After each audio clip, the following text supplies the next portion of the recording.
êtes l'animateur emblématique du festival de Gérardmer. Qu'est-ce qui motive cette fidélité depuis plusieurs années?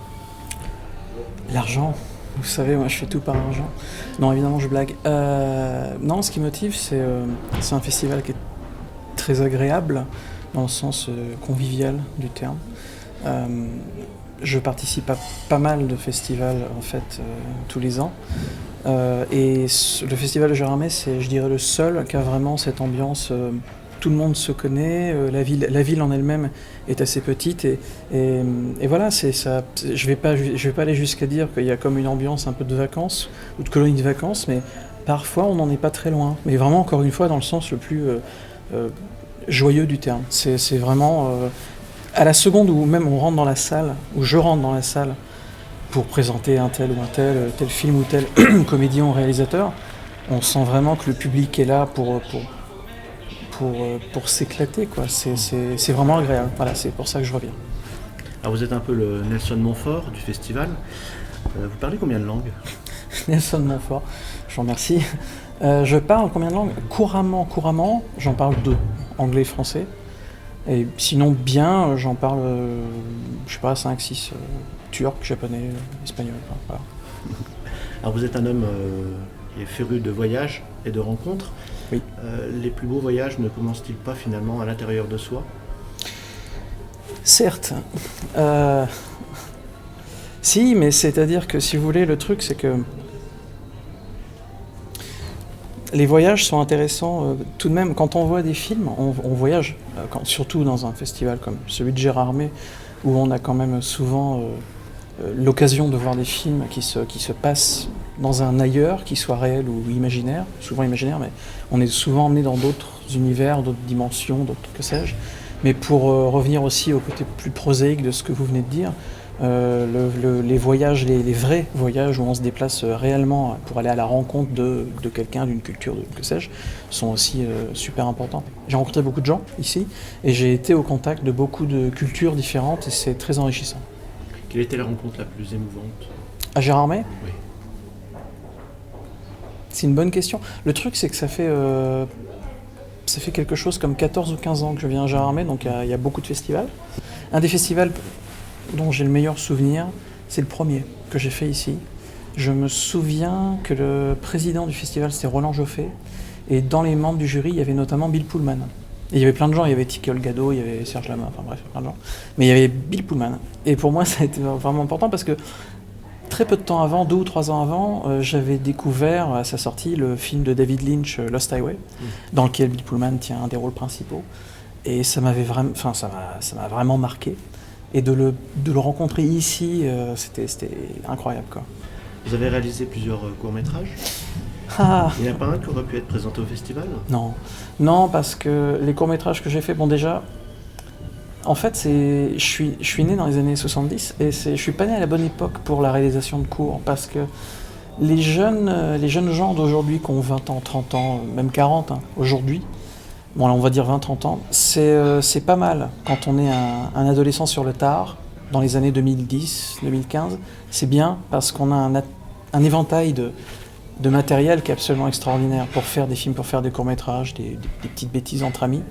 Des petites caméras, ça coûte rien maintenant, pour avoir une caméra vraiment HD, faire du montage et surtout les diffuser, les mettre sur YouTube, ça coûte rien.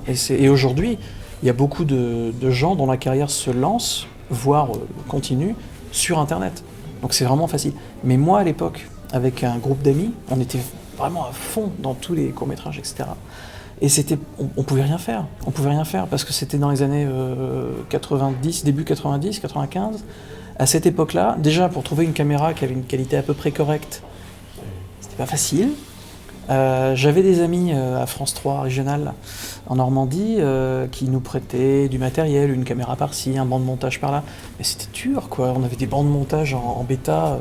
C'était l'horreur avec Enfin bon, vous savez de quoi je parle. Oui.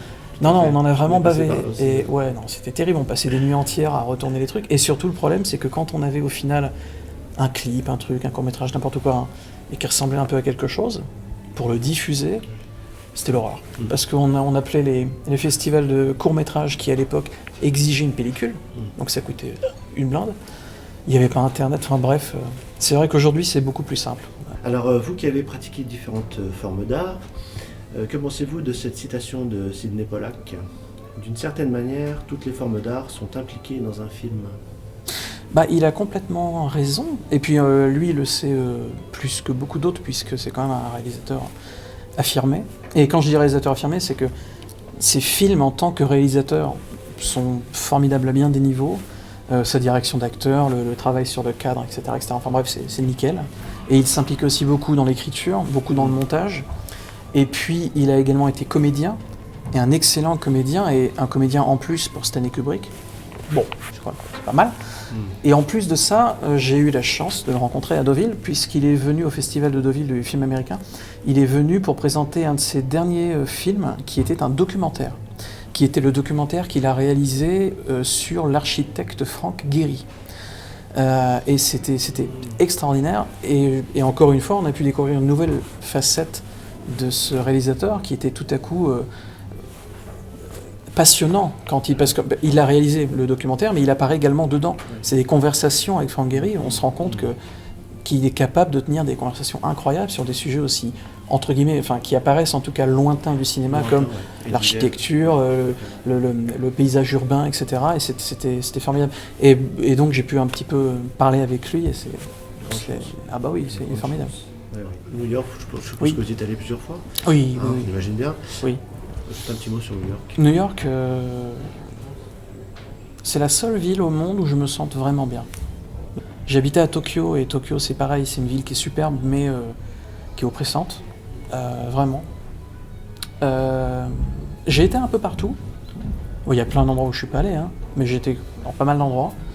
Et vraiment, hein, New York, c'est la seule ville où à la seconde où je sors de l'aéroport, je suis chez moi, quoi. Voilà, je m'y sens vraiment bien. Pour conclure, quelques petits mots en anglais pour les internautes qui verront cette vidéo. Qu'est-ce que vous voulez que je dise? Welcome on this website, and I hope you will enjoy watching me talking, because it's very interesting. I am an amazing guy, and that's it. Voilà. Thank you for your time. You're welcome. No problem. Merci.